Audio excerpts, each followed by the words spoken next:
Aloha, ladies and gentlemen. Welcome. My name is Sprinklebeard, and today we're going to be reviewing Hell's Second Seat Greed. And for it, I have brought Sunday along to review this video because two heads are better than one. So Greed is this now free-to-play champion they give out at 28 days. So every account should have Greed on it. I can't think of an exception to that. There was actually a huge stink in the community when they added Greed for newer players. And there was a lot of players, including me. Like, I've been playing for nearly 4 months now.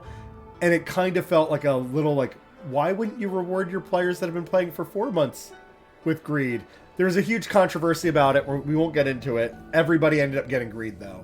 So, let's now talk about Greed and why is he good? Why is he great? Why do we want to play with him?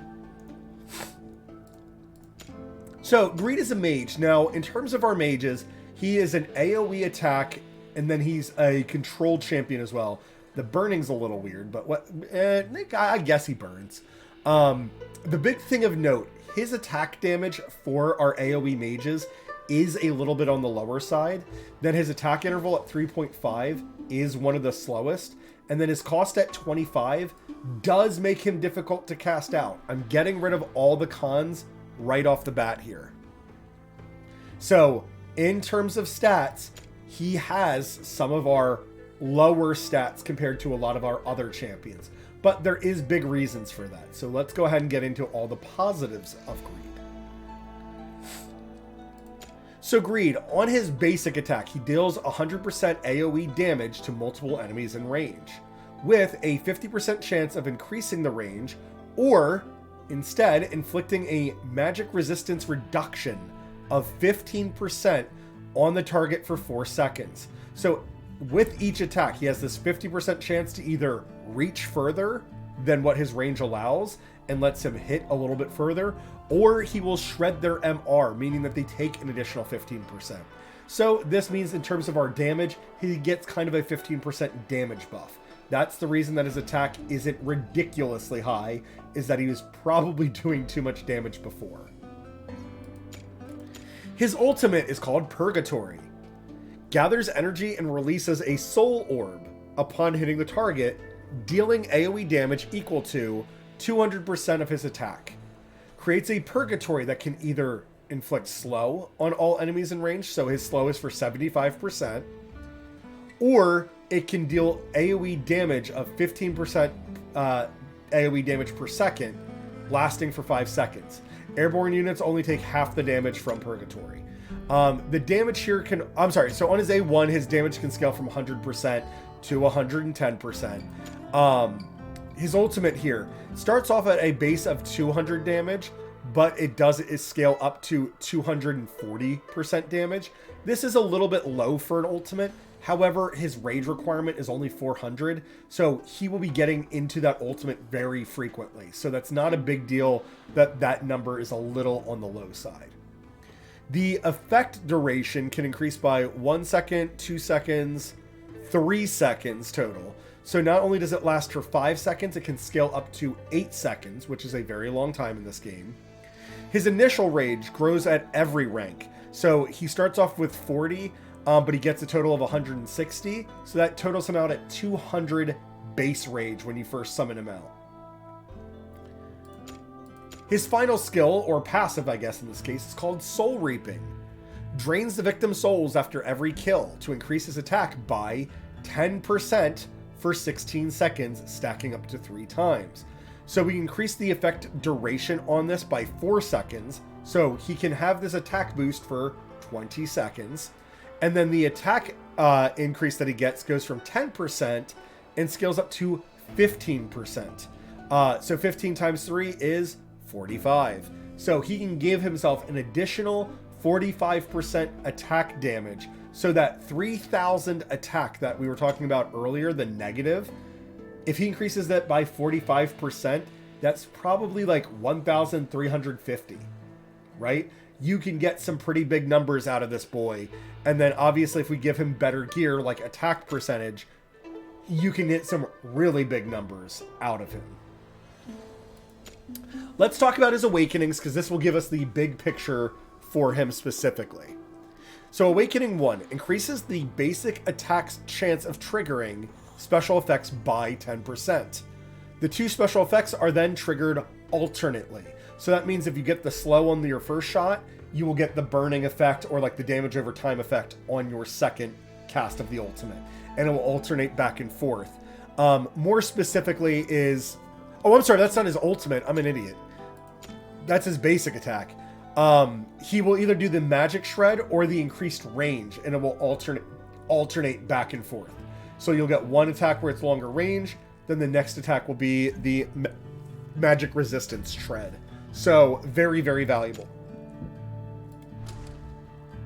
Here on his Awakening 2, we get an extra 5% attack damage. Absolutely excellent, right? Stack up that damage. Increases his soul reaping cap to 5. So here, originally, his soul reaping capped off at 3. So it was the 3 times 15, which was 45%. Now that it's 5 times 15 is 75%. So that 3,000 that we were talking about, he gets an extra 5% from an Awakening. I don't know what that number is off the top of my head. Let's call it 250, because 10% would be 300. So that puts him at 3,300. Whatever 75% is of 3,300, probably around 25, he will get that as an attack boost. So again, some of these numbers are kept low because of all the stacks that can happen, can make him into a big, terrifying monster. Awakening 4, crit rate plus 8%. I absolutely love these ones. The crit rate plus 8%, I think, is very noticeable, even much more noticeable than 5%. So, love to see it. The cast of Purgatory triggers 2 special effects at the same time. So, if you fully awaken him, not only will it slow, not only will it deal that AoE damage, it will do both simultaneously. I love it, right? This is a very flavorful champion of, he has 2 heads, so the 2 heads kind of each do a different thing, and he's constantly like, you know, it's one body sharing the 2 heads or the 2 abilities. I love that the fact that when you fully awaken him, the only thing that I would have loved more from his Awakening 5 is that if his A1 also got both effects. Like if it said that like his basic attack and his Purgatory got both effects, I would have absolutely been obsessed with it. Hey, Marantino, how you doing, brother? But yeah, really, really cool Awakenings. Everything in here is something that I like. Now, do I think that this is absolutely worth your Awakening Stones? That's kind of up to you to decide. I will say Greed's numbers at base are a little bit low, so you do have to snowball him in most fights. So if you're playing with him like with a legendary champion, your legendary champion's probably going to be getting a lot of those kills, which means he's not going to stack up his damage the way that you want to. So understand that if he's your main mage, yes, I would argue he's very worth awakening up to full. If you, though, have an AoE mage or maybe even a single target mage who's just confirming all the kills, Greed might not feel amazing per se. So just make sure that you're using your best judgment when using up those Awakening Stones. Again, you get about 10 in your first like month or so, very reliably. It's after those first 10 that Awakening Stones become super rare.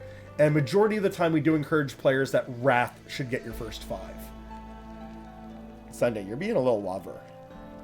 I love you, Dad. I love it when you talk. I love when you give me pets during videos. Do this more often, Dad. You're cute, Sunday.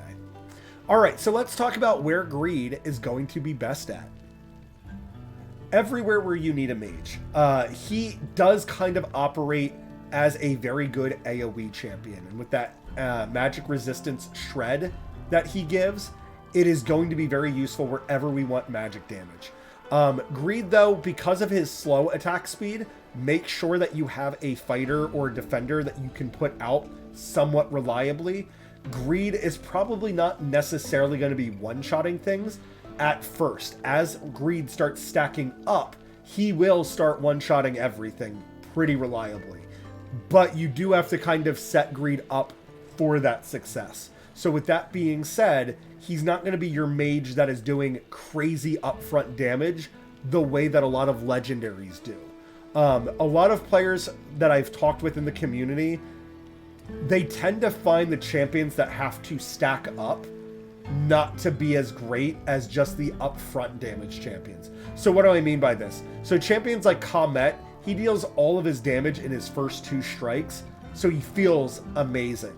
However, champions like Shamir, who is kind of the single target legendary version of Greed, he just has a lot of stacking damage and has some slows and extra attack that he gains.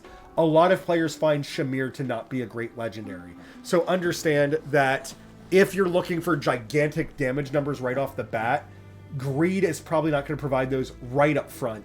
However, let Greed cook and he should start pulling his weight and then some. Hey Pano, how you doing, brother? So in the campaign, he's going to feel amazing. Everywhere that you would use Voltus, you could use Greed, and Greed should feel phenomenal. I would also argue I would take Greed up to 6-star long before Voltus. So that is something else for you to consider. Oops, sorry about the camera.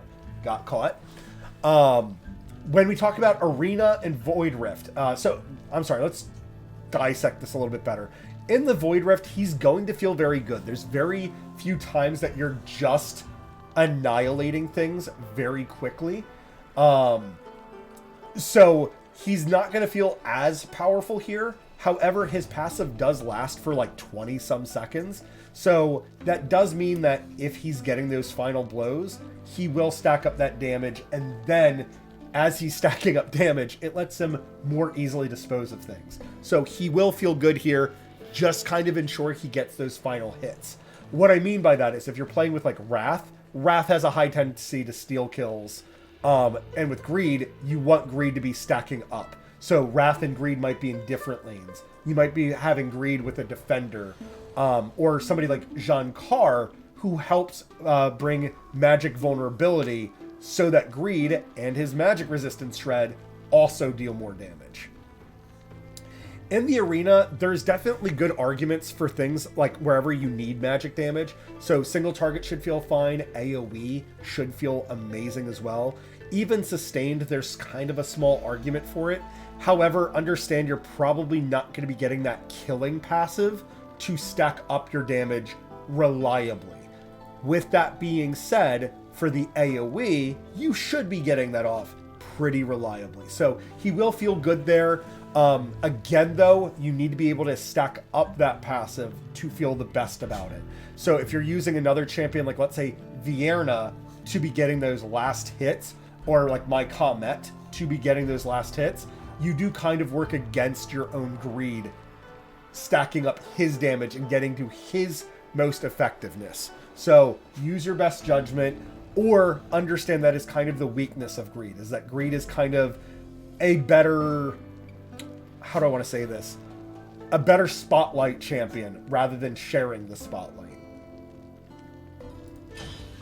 Marantino, I can answer you in just a moment. Let me finish this video. And then absolutely. So promotion raids. Marksman, absolutely not. Don't bring them. It's all flying units that are resistant to magic, so not the best place.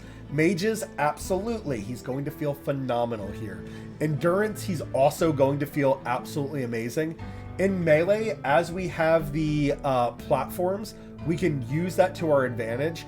I have not personally done the trick that I showed off with like Osiren or like Comet, where I was like, you put them on the platform. My package probably came. No, my package isn't due here for until Thursday. My dog's barking at something.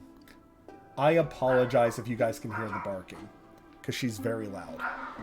Sunday Bear!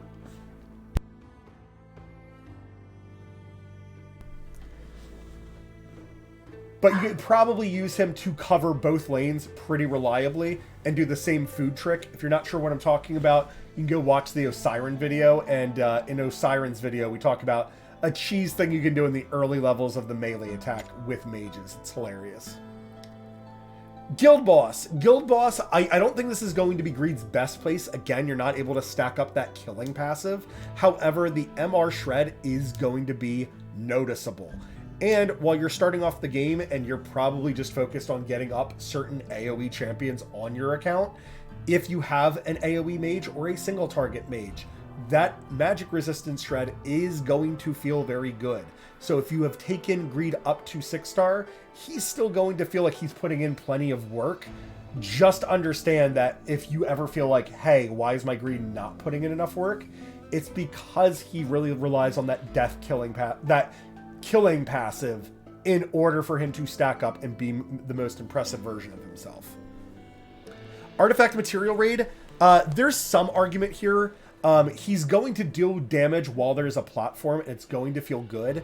Or if you do play with magic champions like Cerberus or Jankar, him having that magic resistance shred is going to help out their damage. However, majority of the fighters in this game are physical, so do keep that in mind. But same thing if you have champions like Zilla2, or like even like Falsha that just came out, his magic resistance shred will have them do a lot more damage and feel great. Tide, I would absolutely put him in Tide. I think this is an amazing place for him. We don't care about the price that he costs, of it being 25 and him being a little difficult to summon out. And then the fact that he's either causing that burning effect, or he gets the extra range and then is also potentially throwing on the magic resistance shred. Everything about him for Tide is good. I really like him in something like Tide. Resource Raid, he's going to feel great here. Him and Voltus are going to be the two champions that you get in the first month, so you're already guaranteed 2 AoE mages. I typically don't encourage players to take Voltus up to 6-star, but you can take Voltus up to 5 if you want. I left Voltus at 4. I got a mage pretty early. But now that Greed you get at 28 days, this gives everybody a very reliable, guaranteed AoE mage farmer for things like the experience raid and the gold raid. What's nice is, again, with that MR shred, is that he can stack up his killing passive on like the little ones, and because he's constantly doing AoE, he will be snagging kills left and right. But then when you get to the single targets that have a lot of HP, him shredding their magic resistance also just helps everybody in your party all your magic damage dealers do more damage and push through. Sunday, it's only 3 o'clock. We're not going to the bark yet. Gear Raid 1, I would say he's a must here. You don't have to play with him if you have other, like if you have legendary mages, you probably won't play with Greed then. Or you might not play with him as much. But again, we have tons of little things for him to kill, tons and tons of availability for him to stack up his killing passive. And then the MR shred on things that are already weak to magic will make him even more powerful. So Gear Raid 1, absolute beautiful home for Greed. Gear Raid 2, it's a decent place for him. A lot of the things in here are more weak to magic rather than physical. However, there are things that are weak to physical, so make sure you check the stats before fully depending on Greed. In Gear Raid 2, I have gone down to only 1 damage dealer majority of the time. Now, to be fair, that damage dealer does have all my best gear on him, so it makes his job quite easy. Greed could be your main damage dealer for here. Just make sure that you have your timings right, or that he is capable of putting out enough damage. Again, if he's not getting those killing blows, he might not feel like he's putting out enough damage. So that might be the nuance that you have to play with him here. Gear Raid 3 is all flyers, which are strong against magic. Not the best place for him. Hi, little girl. You're cute, but you're noisy. Faction Trials. In the basic trial is an amazing place for him. Now, again, I have Comet, who has kind of trivialized a lot of the mage content for me, but him being a guaranteed mage that every account will get, in order to 3-star a lot of the content, you do need to have, all the content here says deploy 3 mages, and everything tends to be weak to mages. So he is an absolute glove on the hand fit, or a glass slipper on the foot, whatever version of it you want to hear. He will feel very, very good here. The only issue would be his high cost will make him a little bit more difficult to summon. So make sure, if you're depending on Greed, that you set him up for success, or that you time out the cost properly to be able to defend things as well as use them properly. Faction Trial. He's a Nightmare, and then I forget what else he is. This is me not paying enough attention to what I'm doing. He's a Nightmare, and he is a Cultist. So for your Nightmare faction, he's one of the few mages... Whoops, wrong place. For your Nightmares, he is one of the few mages that you will get. You get him in like Novris until you get into like Legendaries. So for your Nightmares, he will feel absolutely amazing here. And the fact that he's AoE, there's not tons of need for AoE, but there is still a need for some AoE. So he will feel good in a lot of your Nightmare trials. In the Cultist trial is a trial that I have been struggling with quite a bit. A lot of my account only had like one good Cultist for a long time. I've recently gotten more, so I'm going to be sitting better. But yes, he will feel absolutely phenomenal in the Cultist one. All of your Cultists that I'm aware of, I can't think of any that do physical damage. I believe are all magic damage. So whatever side of the map you feel like you need more magic damage, he should feel great there. Again, though, if you want... Sunday, stop! You're being a butt in this video, man. In the Cultists, understand that, again, we want his killing passive to trigger as many times as possible to get the most effectiveness out of him. So you might not want to put him on the same side as, like, 3 other mages. He could potentially hold a side by himself reliably. It depends on your gear and how you're using him. Or you might pair him with somebody else who has a slower attack speed, like Nero. So that way he's getting the advantage of the Lord skill from Nero, and Nero's doing damage, but Greed should have an easier time if you have like better gear on him, getting those kills or stealing kills away from Nero. I do want to show him off real quick, and then I need to go take care of Sunday, who's being an absolute pain in the butt. My Greed, I don't remember if he's in gear anymore. I had him in gear. Okay, I have him in some basic gear. So he's not going to put out crazy numbers here. However, he should put out some decent numbers because this is 5. You can place him wherever makes the most sense to you. I like him back here because then if I have somebody like a fighter or a defender, I can have him blocking. So here is his slow puddle on his ultimate. So this is just slowing everything down for 8 seconds. Now, unfortunately, because he killed off the wave so quickly, it didn't matter. I also wish that they would show how many stacks he gets for his killing passive. They don't, though. I believe it's just animated by his lantern here is showing what souls that he's absorbed. It's kind of the unfortunate thing about him. But what's nice is here we can see he, in just decent gear, is handling these waves no problem. There was the MR break. But as an AoE champion, he's hitting 3x3 very reliably. We're seeing how quickly his ult keeps coming back up, which is kind of a nightmare thing. Or if I had the Nightmare Lord, which I didn't bring with me, we could be attacking a lot faster than this. Which, for his slow attack speed, might be an intentional design choice. To be like, hey, we wanted his attack speed to be slow because he's a Nightmare. He's going to be gaining, 10 to 35% attack speed by being summoned out with the other Nightmares. Unfortunately, I don't have Wrath in that team currently, so we don't get to show that off properly. Ladies and gentlemen, that's all I got for you today. I hope that you liked this video. I hope this was a good representation of Greed for you.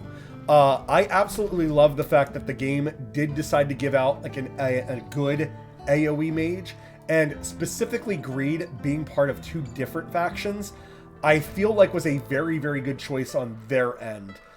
They could have done somebody like Novris, who has some questionable AoE, but I think majority of players, and this includes me, were struggling with Gear Raid 1 for a while. So Greed is really one of the best answers to help players more reliably beat Gear Raid 1 or get deeper into the game. If we were given a single target champion like Azoth, or kind of a weird champion like Selkath, unfortunately, his animations are just kind of a bit slow, where we can kind of feel like we're dropping damage a whole lot. if we had been given a champion like that as the free mage, I think a lot of people would have not been happy about it. And then Osiren, again, is kind of in that same boat. Animations are very slow. Attack speed is super slow. I think people would have been angry about Osiren. So I do feel like Greed kind of was their best option unless they created a brand new champion to give out. Ladies and gentlemen, what do you think of Greed? I love him as a design choice, and I think the two-headed version of him is a very interesting mechanic. And I think that everybody values something different on him. I absolutely love the slow, but I can imagine a lot of players like, I just want that extra damage. That's a good design for Greed, is for you to always want one thing or the other. I think he's an amazing design choice, though. Greed is a lot of fun to play with. I've enjoyed him since I've gotten him on my account. I will admit, I have said on stream a few times, I feel like his damage isn't high enough at this 3,000 damage stat game. At this 3,000 damage stat. But again, something I kind of constantly do wrong on my account is I'm comparing him to champions like Comet, who have a lot of upfront damage, and then that damage ricochets all around. And that's not fair to compare to an epic champion, especially an epic that needs to stack up absorbing souls to really shine properly. Ladies and gentlemen, thank you for watching the video. If you liked the video, go ahead and hit the like and subscribe button down below. It helps me out tremendously. If you want to join us over at twitch.tv/sprinklebeard, I try to stream every day, Sunday through Wednesday, as long as my work schedule permits it. Thanks again for watching, but of course, until that next time, ta-ta.